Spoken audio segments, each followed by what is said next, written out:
Au nom du Père, du Fils et du Saint-Esprit. Amen. Grande joie d'être là avec toi en ce jeudi 8 août. Aujourd'hui, nous célébrons Saint Dominique, prêtre.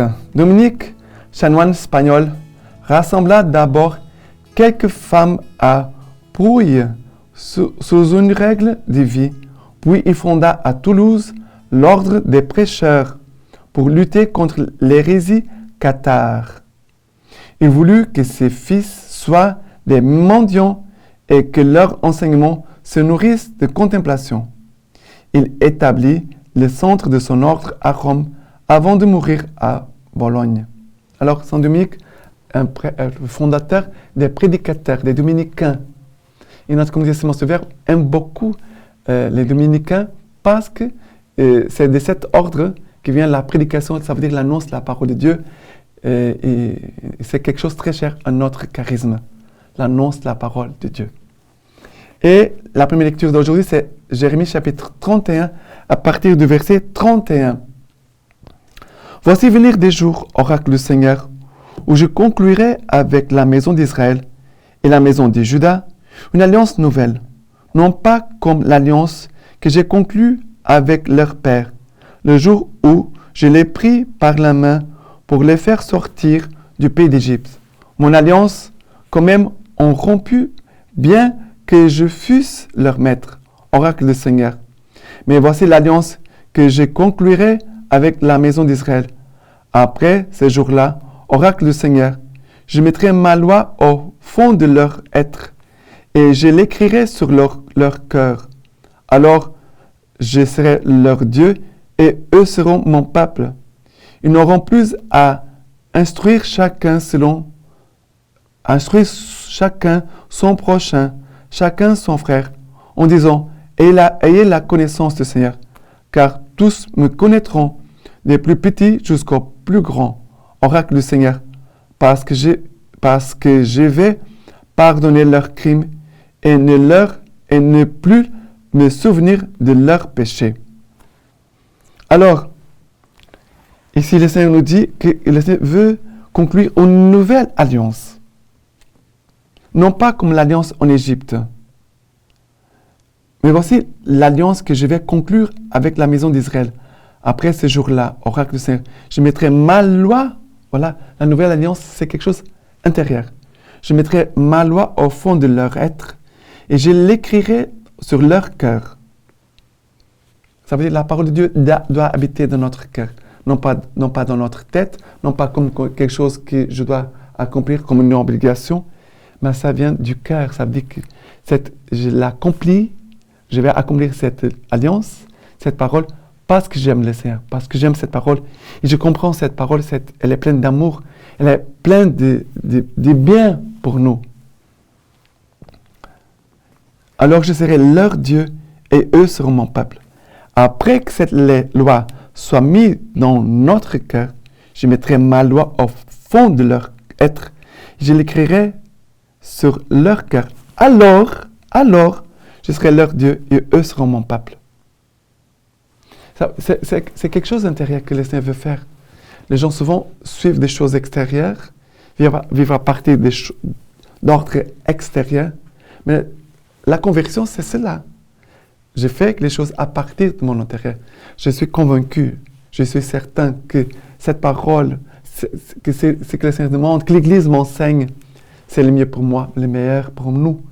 Et aujourd'hui, il y a beaucoup de personnes qui n'accueillent pas la parole de l'Église, même l'Évangile. Ils vont faire ce qu'ils veulent. Voilà, je veux vivre comme ça, et alors j'ai le droit d'être heureux. Alors ils vont faire ce qu'ils veulent faire pour être heureux, mais sans marcher avec la parole de Dieu, sans marcher avec l'Église. Ils sont dans l'Église, mais ils ne vivent pas ce que le Seigneur demande. Malheureusement. C'est triste, mais ça demande une grande exigence au niveau de la foi et en même temps de faire un chemin de conversion et de profondeur. Et là, la conversion, mais il y a aussi l'expérience de la profondeur de ce que le Seigneur nous dit. Et il y a des gens qui regardent la parole de Dieu ou l'Église comme quelqu'un qui vient pour nous tailler, nous faire du mal, nous empêcher d'être heureux. Malheureusement, ce n'est pas vrai. D'accord? Et maintenant, le psaume d'aujourd'hui, c'est le psaume 51, à partir du verset 12. Dieu, crée pour moi un cœur pur, restaure en ma poitrine un esprit ferme. Ne me repousse pas loin de ta face, ne m'enlève pas ton esprit de sainteté. Rends-moi la joie de ton salut, assure en moi un esprit magnanime. Aux rebelles, j'enseignerai tes voies, vers toi reviendront les pécheurs. Après le verset 18. Car tu ne prends aucun plaisir au sacrifice. Un holocauste, tu n'en veux pas. Les sacrifices à Dieu, c'est un esprit brisé. D'un cœur brisé, broyé, Dieu, tu n'as point de mépris. Et ici, le verset 14-15 nous dit, rends-moi la joie de ton salut, assure en moi un esprit magnanime. Aux rebelles, j'enseignerai tes voies, vers toi reviendront les pécheurs. Mais rends-moi la joie de ton salut, assure en moi un esprit magnanime. Crée en moi un cœur pur, ô mon Dieu. Restaure en ma poitrine un esprit ferme. C'est l'expérience intérieure, la joie intérieure, un cœur pur. Ne pas mélanger avec de mes péchés. Mais nous devons prier beaucoup spécialement pour les jeunes. Prions beaucoup pour les jeunes. Parce que le monde aujourd'hui veut que tout soit très facile. Et la vie chrétienne, elle est exigeante. Elle a une grande joie, une grande paix, un grand bonheur, sans doute.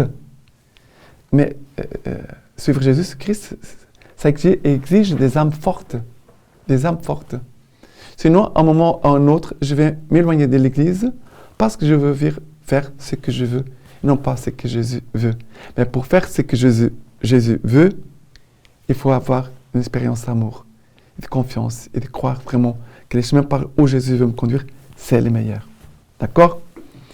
Et l'évangile d'aujourd'hui, c'est Matthieu chapitre 16, à partir du verset 13. Arrivé dans la région de Césarée de Philippe, Jésus posa à ses disciples cette question. Au dire des gens, qu'est-ce que le Fils de l'homme? Ils dirent, pour les uns Jean le Baptiste, pour d'autres Élie, pour d'autres encore Jérémie ou quelqu'un des prophètes. Mais pour vous, leur dit-il, qui suis-je? Simon-Pierre répondit, tu es le Christ, le Fils du Dieu vivant. En réponse, Jésus lui dit, tu es heureux, Simon, fils de Jonas, car cette révélation t'est venue non de la chair et du sang, mais de mon Père qui est dans les cieux. Eh bien moi, je te l'ai dit, tu es Pierre, et sur cette pierre, je bâtirai mon église, et les portes de l'enfer ne tiendront pas contre elle. Je te donnerai les clés du royaume des cieux. Quoi que tu lies sur la terre, ce sera tenu dans les cieux pour lier. Et quoi que tu délies sur la terre, ce sera tenu dans les cieux pour délier. Alors, il ordonna aux disciples de ne dire à personne qu'il était le Christ. À dater de ce jour, Jésus commença de montrer à ses disciples qu'il lui fallait s'en aller à Jérusalem. Il souffrit beaucoup de la part des anciens, des grands prêtres et des scribes, être tué et le troisième jour ressuscité. Pierre, les tirant à lui, se mit à le morigéner en disant, « Dieu t'en préserve, Seigneur. Non, cela ne t'arrivera point. » Mais lui, se retournant, dit à Pierre, « Passe derrière moi, Satan. Tu fais obstacle. Tu me fais obstacle, car tes pensées ne sont pas celles de Dieu, mais celles des hommes. » C'est un peu ce que je disais tout à l'heure par rapport au psaume. Est-ce que nos pensées, nos propos, nos projets, nos décisions sont celles de Dieu ou des hommes? Parce que nous devons avoir conscience que notre monde aujourd'hui ne suit pas Jésus-Christ. Notre monde aujourd'hui, ce n'est pas un monde de paix, de foi, pardon. Et alors, les gens vont vouloir suivre ce que leur convient. Je veux faire comme ça, je veux vivre comme ça. Voilà, c'est ce qui me convient. Les gens suivent leur convenance, non pas vraiment la volonté de Dieu. Mais c'est pour cela que c'est très important l'évangélisation, l'annonce de la parole de Dieu, les retraites, les rencontres, la formation. Elle est très importante. Sinon, on n'arrivera pas à suivre Jésus-Christ. On voit dans l'évangile Jésus qui passe, qui marche. Les gens doivent courir. Les gens doivent accompagner son pas. D'accord? Mais ici, Pierre va faire une correction à Jésus-Christ. Parce qu'il ne voulait pas que les souffrances ne fassent pas part du projet de Jésus-Christ. Non. Les souffrances, non. Seulement le bonheur, la joie, la paix. Et Jésus, il parlait de ces souffrances. Jésus va être rejeté, mis à mort.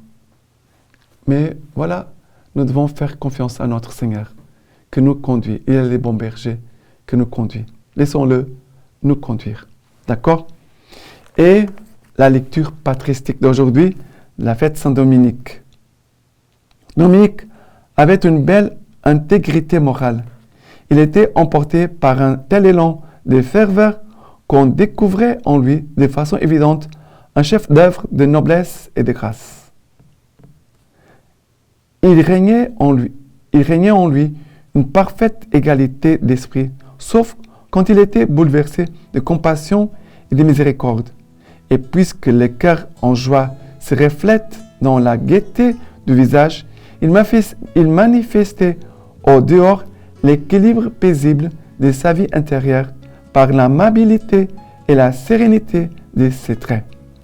Maintenant, je vous laisse la bénédiction par la main toute pure de la Vierge Marie. Que Dieu Tout-Puissant vous bénisse et vous garde, le Père, le Fils et le Saint-Esprit. Amen.